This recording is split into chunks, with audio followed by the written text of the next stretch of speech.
पाकिस्तान के विकेटकीपर बल्लेबाज मोहम्मद रिजवान के इर्द गिर्द विवाद भी बढ़ता जा रहा है। आलम यह हो गया कि फिलहाल मोहम्मद रिजवान को लेकर इंडिया वर्सेस भारत हो गया, लेकिन अब इस मामले को लेकर एक और खबर आई है जो ज्यादा बड़ी हो जाती है। और खबर यह है कि मोहम्मद रिजवान के खिलाफ आईसीसी को एक लेटर लिखा गया है एडवोकेट विनीत जिंदल की तरफ से। विनीत जिंदल वही शख्स है जिन्होंने ज़ैनब अब्बास को लेकर एक लेटर किया था और दिल्ली पुलिस से उन्हें अरेस्ट करने की मांग की थी। विनीत जिंदल ने अपने पोस्ट में लिखा है कि खेल की भावना को बरकरार रखने के लिए मोहम्मद रिजवान को क्रीज पर नमाज पढ़ने से रोकना चाहिए और नमाज वाले बात को लेकर यह मामला गया है। पॉलिटिकल टर्म्स में भारत इस वक्त वो लोग ज्यादा इस्तेमाल करते हैं जो राइट विंग आइडियोलॉजी से जुड़े हुए हैं, जो हिंदू आइडियोलॉजी को मानने वाले लोग हैं और जो खुलकर कहते हैं हिंदू राष्ट्र की बात करते हैं या फिर राइट विंग से जुड़े जितने भी लोग हैं। सामनीक्रम भारतीय हिंदू इंतहा पसंदों ने अतिथि देवो भव यानी the guest is equivalent to God को, जो उनका स्लोगन है, जो कहते हैं कि हम हमारे मजहब का हिस्सा है कि हम अपने मेहमान को भगवान मानते हैं, उसको मरोड़ मराड़ कर अपने ही हिंदुओं के मुंह पर दे मारा है। क्योंकि अब एक नई कंट्रोवर्सी शुरू हो चुकी है कि एक वकील साहब ने, जो कि सुप्रीम कोर्ट ऑफ इंडिया के वकील हैं विनीत जिंदाल, उन्होंने मोहम्मद रिजवान के खिलाफ बाकायदा अब केस दर्ज कर दिया है न्यू दिल्ली के पुलिस थाने में। साथ ही साथ उन्होंने वही लेटर की कॉपी आईसीसी को भी भेजी है, भारतीय क्रिकेट बोर्ड को भी भेजी है, जो आपके सामने भी स्क्रीन पर चल भी रहा है, जिसकी अगर आप हेडलाइंस देखें वो है complaint against Mohammad Rizwan, Pakistan cricket player for his act against the spirit of cricket and violation of ICC rules. यानी इन्हें मोहम्मद रिजवान के सजदा करने, नमाज अदा करने पर भी अब तकलीफ हो चुकी है और कहते ये खुद को अतिथि देवो भावा है। अब इस सारे मामले पर भी भारत में दो तरह की सोचें सामने आ रही हैं। जिस तरह अपनी गुज़श्ता वीडियो में हमने आपको बताया था कि स्टोरी पाकिस्तान ट्रेंड करता चला रहा था मैच के बाद से कल रात तक, एक बार फिर मोहम्मद रिजवान टॉप ट्रेंड पर आ चुके हैं भारत में। इस वक्त भी वो ट्रेंड कर रहे हैं क्योंकि एक लिबरल सोच रखने वाले या सेकुलर इंडियन ये कहते दिखाई दे रहे हैं, जिनमें मुस्लिम्स भी हैं, हिंदूज भी हैं, और उन्हें अप्रिशिएट भी करते हैं कि ये लोग यानी हिंदू इंतहा पसंद लाइमलाइट में आने के लिए इस तरह की घटिया हरकतें करते हैं और भारत का नाम बदनाम करते हैं। जबकि दूसरी तरफ मेजोरिटी ऐसी है गुजराती टाइप भारतीयों की, जो कि इस पर भी विनीत जिंदाल के साथ खड़े नजर आ रहे हैं और ये कह रहे हैं कि आईसीसी मोहम्मद रिजवान पर क्रिकेट खेलने की भारत में पाबंदी लगाए। इसमें बाकायदा तौर पर अगर आप इसे पास करके पढ़ें तो ये बाकायदा लिखा गया है कि आईसीसी के रूल्स एंड रेगुलेशन की वायलेशन कर रहे हैं मोहम्मद रिजवान, उन पर मुकम्मल तौर पर क्रिकेट खेलने की पाबंदी लगा दी जाए। इस पर भारतीय सहाफी शुभंकर मिश्रा ने भी खुलकर बात की है और दोनों तरफ का यानी हिंदू इंतहा पसंदों और जो लिबरल सोच रखने वाले हिंदू हैं उनके आपस में जो लड़ाई है उसको भी हाईलाइट किया है। पहले सॉरी पाकिस्तान पर एक लड़ाई चलती रही, भारतीयों ने खुद सॉरी पाकिस्तान का ट्रेंड चलाया, जिसे पाकिस्तान की तरफ से काफी अप्रिशिएट किया गया। पाकिस्तानियों ने उनका शुक्रिया भी अदा किया और ये भी कहा कि आप लोगों को हम इन इंतहा पसंदों से अलग करते हैं, और शुक्रिया भी अदा किया गया और उनकी अपॉलॉजी को एक्सेप्ट भी किया। जबकि उसके बाद एक और ट्रेंड चलाया गया इंतहा पसंदों की तरफ से, वेल डन अहमदाबाद, जिसमें उन इंतहा पसंदों को जो पाकिस्तान को गालियां बकते रहे सरेआम लाइव मैच के दौरान, उन लोगों को अप्रिशिएट किया जाता रहा। ये फर्क है, भारत के अंदर एक वाज़ेह लाइनअप खिंच चुकी है। आइए आपको दिखाते हैं कि भारतीय सहाफी इस पर क्या कुछ कह रहे हैं। पाकिस्तान से आए तमाम क्रिकेटर्स की जबरदस्त मेहमान नवाजी भारत में देखने को मिल रही है, लेकिन पाकिस्तान के विकेटकीपर बल्लेबाज मोहम्मद रिजवान के इर्द गिर्द विवाद भी बढ़ता जा रहा है। आलम यह हो गया कि फिलहाल मोहम्मद रिजवान को लेकर इंडिया वर्सेस भारत हो गया।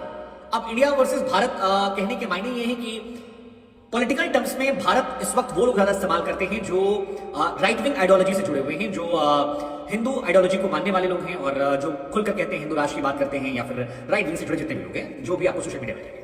और इंडिया इस वक्त ज्यादा वो इस्तेमाल करते हैं पॉलिटिकल टर्म्स में जो लेफ्ट आइडियोलॉजी या फिर सेंटर आइडियोलॉजी, जिसे राइट विंग वाले कई बार प्रो मुस्लिम आइडियोलॉजी भी कहते हैं। ये इंडिया के पॉलिटिकल स्ट्रक्चर के साथ बना है।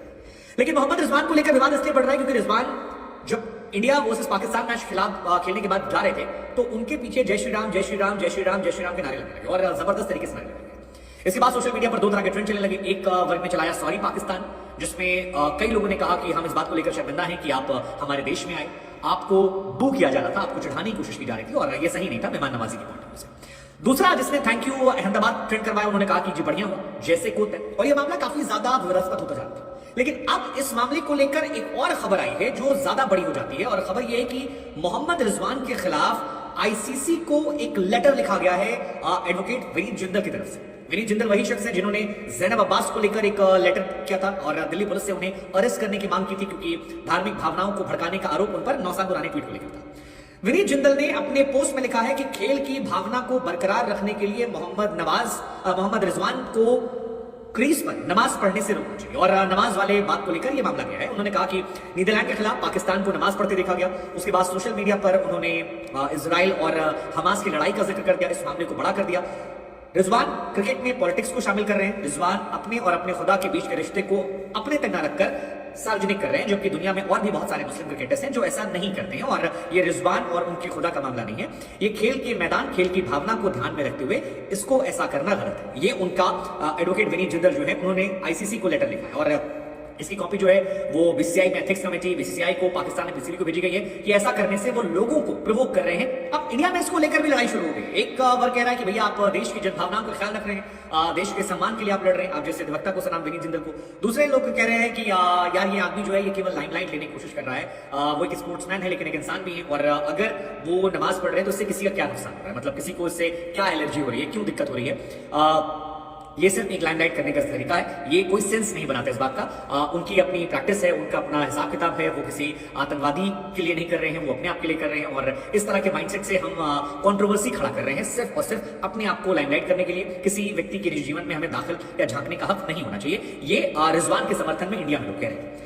अब रिजवान को लेकर पाकिस्तान वाले भूख को लेकर भी काफी सवाल खड़ा हुआ था कि क्या हो रहा है। हालांकि उसके बाद कई सारे वीडियो निकल कर आए जिसमें 2013 में चैंपियंस ट्रॉफी में विराट कोहली, मोहम्मद शमी, सिराज को भी पाकिस्तान क्रिकेट फैंस जो है भूख कर रहे थे, कोहली क्या हो गया, तेरी अकड़ निकल गई, ऐसा वैसा ये वो। सो आई बिलीव इंडिया और पाकिस्तान में, क्योंकि cricket is not just a game, it's little bit more, तो ये हमारे आपके ऑडियंस का कल्चर रहा है कि अगर हम चढ़ते हैं तो जबरदस्त तरीके से हम चढ़ जाते हैं और एक दूसरे के खिलाड़ियों का मजाक उड़ाने की कोशिश करते हैं। कई बार कुछ लोग जो हैं वो हदें ज्यादा पार कर देते हैं, कुछ ज्यादा कर, जैसे पाकिस्तान वाले में लग रहा था नारे, कई सारे नारेबाजी जो है देखने को मिल रही थी। अब अगर कोई आप में से मासूम फैन और कह रहा है कि यार ऐसा यहाँ नहीं होता, वहां नहीं होता, तो आप इंडिया पाकिस्तान के मैच के दिन आप सोशल मीडिया स्क्रॉल कर लीजिएगा या किसी भी कमेंट सेक्शन को आप स्क्रॉल कर लीजिएगा। आपको वहां पर सैकड़ों हजारों लोग ऐसे मिल जाएंगे जो एक दूसरे के खिलाफ शब्दों का इस्तेमाल करते, एक दूसरे को नीचा दिखाते, एक दूसरे के ऊपर फफ्तियां कसते या उनके धार्मिक मुद्दों को लेकर आधार बनाते नजर आ जाएंगे।